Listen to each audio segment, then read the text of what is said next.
guys, and welcome back to my channel. Welcome back. Okay, hey guys, and welcome back to my channel. I don't know why I keep doing that. I guess I'm getting so used to it, but whatever. This video is something that I probably spoke about in my previous, no, I did speak about in my previous video, but I just wanted to share this video because a friend of mine from high school, which we're still cool till this day, she reached out to me and she wanted to share my experience about when I went through a divorce and how I was able to overcome it. And I believe she started this group that's called Healing from the Break, and in this group she wants to help other women help other women, help other men, or whoever, just help them, I guess, how to overcome like hurt, pain, especially after going through divorce. And some of you know, if you have watched my previous videos, you know at the age of 18 I got married with my the father to my son, and by the time I was 20, late 20, 21, I went through a divorce. And yes, it was heartbreaking, but by the grace of God I am here today and I'm able to share it with you all. Y'all can't tell me my God ain't good. So I just wanted to share a little. I'm not gonna try to make this video extra long, but I will go more into depth. But some of you all know that when I was 18 years old, of course, you know, you think you know it all, you want to do whatever you want to do, you don't want to listen to your parents, so you just think that, you know what, I'm gonna do what I want to do, I'm gonna live my life, like can't nobody tell me nothing, okay? But then reality hits you. Of course I was being a little fast or whatever, I'm not gonna sugarcoat it, just not being obedient, just wanted to do what I wanted to do because I thought I knew it all.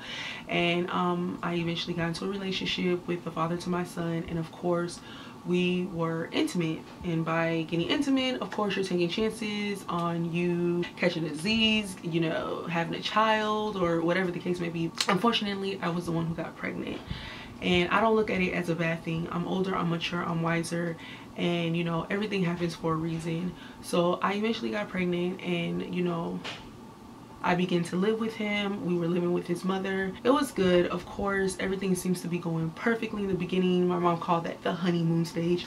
It goes perfectly in the beginning, then eventually, you know, you guys tend to stay with each other, and the longer you stay with each other, the more you start to pick up each other's ways, each other's habits, and then you start to pick up things that you don't like, things you do like, things you just be like, oh, like this you. So of course, you know, we weren't seeing eye to eye. I was the type of person that had this mindset, like if it's not my way, it's the highway. And don't get me wrong, I still believe I have some of those characteristics, which I'm praying on it. But obviously we would clash, and you know, a lot of things that he was doing I was not a fan of. Even though I was not living the life that God wanted me to, I always carried like Jesus in my heart. I always went to church, I always like talked about God, I always read my Bible, and I'm pretty sure like he knows about God too, but we just wasn't on the same page. Basically we weren't equally yoked. So if you're not equally yoked, you always know 99% of the chance that marriage, that relationship is eventually going to go downhill. So that's exactly what happened. So eventually I wasn't feeling it anymore. Then I eventually went back to go live with my mom, and then from me living with my mom, eventually it led him to go mess around, and from him messing around, buddy hit the courts real quick, signing papers, was done. But to think back, a lot of things was done out of ignorance, and I thank God for light, because a lot of things were done out of ignorance. We were both very immature. We didn't go through counseling. We didn't have the proper teaching, the proper knowledge, the proper understanding on what it takes to be in a marriage, what it takes to be a wife, and what it takes to be a husband. You know, we just went off of lust. We believed we were in love with each other, and from that it just carried on. And everything just went south. Then the older I got, and the more I started to realize a lot of the mistakes that I have made. And of course, you know, it haunted me throughout the couple of years after the divorce. Yes, I was hurt. I felt alone. I felt like I was abandoned, not only by, you know, him, but I also felt abandoned by like, God, where are you? Like, I'm hurt, I'm sad, I'm depressed, like I can't believe this is happening to me.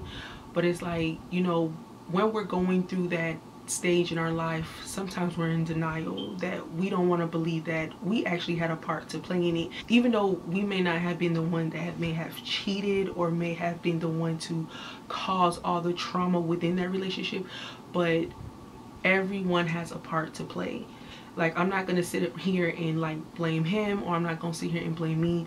we both played our part, and obviously we played our part incorrectly. That's what led the marriage to fall. And you know, ever since then, yes, I was hurt. I was heartbroken because that was somebody, you know, I had a child with. That was somebody I wanted to be with. That was just somebody, you know, I knew I felt a connection with. But even though we were not spiritually connected and half the time mentally connected, that was somebody that, you know, I confided in. I looked at him as my friend. You were my husband. So it really does take a toll on you. And after the time I just started to hang out, I just didn't care. I was at that moment in my life where I was hurt. So the fact that I was hurt, I didn't care if I was gonna hurt other people. Yes, that is a sign of selfishness and immaturity. So I just didn't care. Like, I was talking to other guys, you know, dating other guys, just doing things that I know that God was not pleased of. But I just didn't care. I was hurt, and everyone know hurt people, and that's the mindset that I had. Like, whatever, I just don't care. And I started to realize, like, within that process, like, people were starting to like me, people wanted to have a relationship with me, but I was like, no. Like, I just got out of a marriage, like, why would I take you seriously?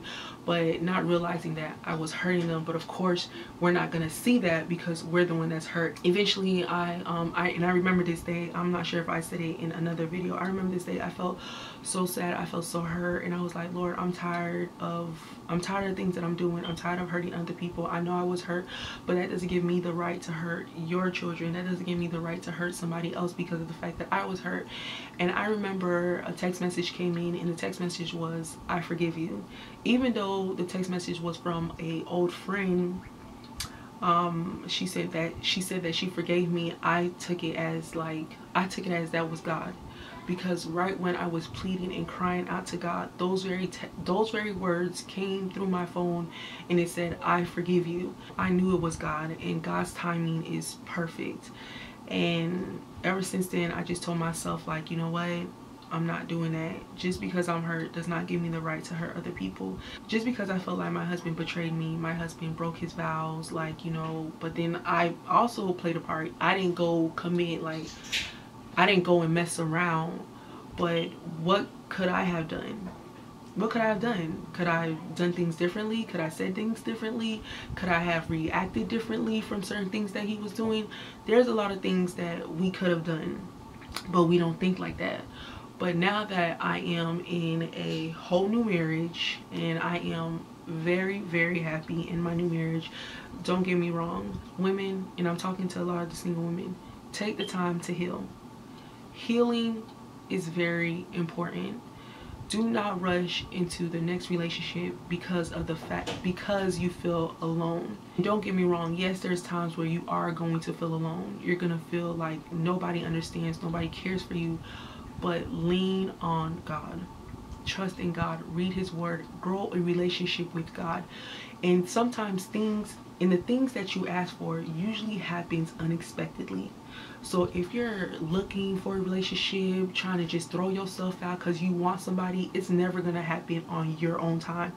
But once you take that time to get to know God, you love yourself, you appreciate yourself, you're content in where you are, believe me, God is going to send you someone that you least expect, and someone that you're going to be happy with because he appreciates who you are. He doesn't care so much of the physical appearance. He cares more for your heart. He cares more for your mind, how you carry yourself, who you are as a person. And the reason why I'm saying this is because even though I healed and I was able to move on from my previous marriage, but once I jumped into my next marriage, even though it was years after, I thought I was ready. I thought I was like, yeah, you know, I'm ready to be a wife. I learned from my mistakes. You know, I'm not going to do it again. But in reality, just because we think we're ready doesn't really mean that we're ready. Because I went into my next marriage, and certain things that he would do that kind of reminded me of my previous marriage, I caught myself getting angry. I caught myself getting mad. I caught myself saying things that I said in my previous marriage that caused him to want to run away. And I was like, no. I had to pray. I had to cry out to God, and I had to tell God, please, Lord, do not let this happen again to me. Like, I cannot go through this. Certain things that I would say and certain things that I would do, I would see like the hurt in my husband's eyes, and I tell myself, do you want to go through this again? Do you want to go through this again?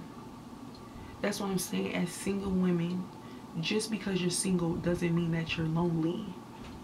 Just because you're single doesn't mean that nobody cares. Just because you're single does not mean that you have to be all sad and depressed and wanting to have a relationship. And some people might be like, yeah, it's easier said than done. You're in a relationship, whatever. You've been in multiple relationships. I've heard it all. I've heard it all. But I know God has given me enough wisdom to understand what somebody else is going through, even though I may not be going through right now.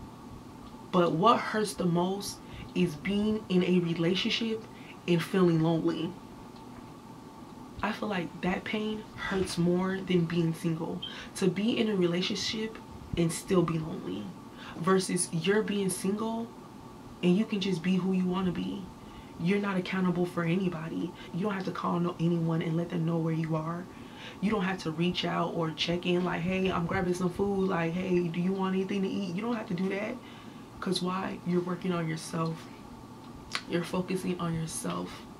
You're relying on God.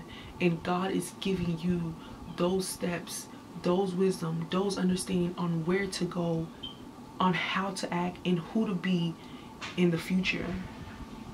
So being single is not a bad thing.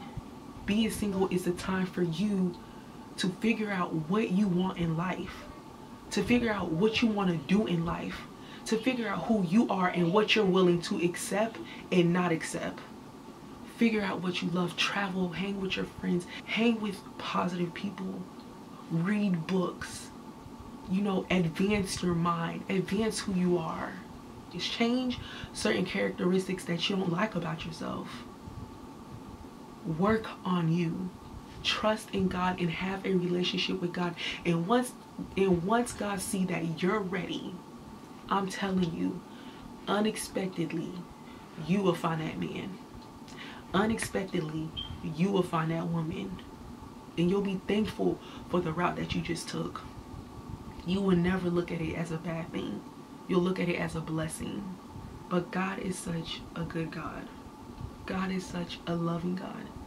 And just because it hurts then doesn't mean that it hurts now. Pain is only temporarily.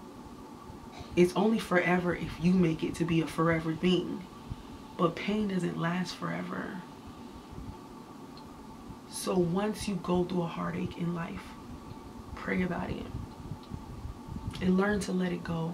Be sincere when you're saying, God, I want this pain away. I want you to take this pain away.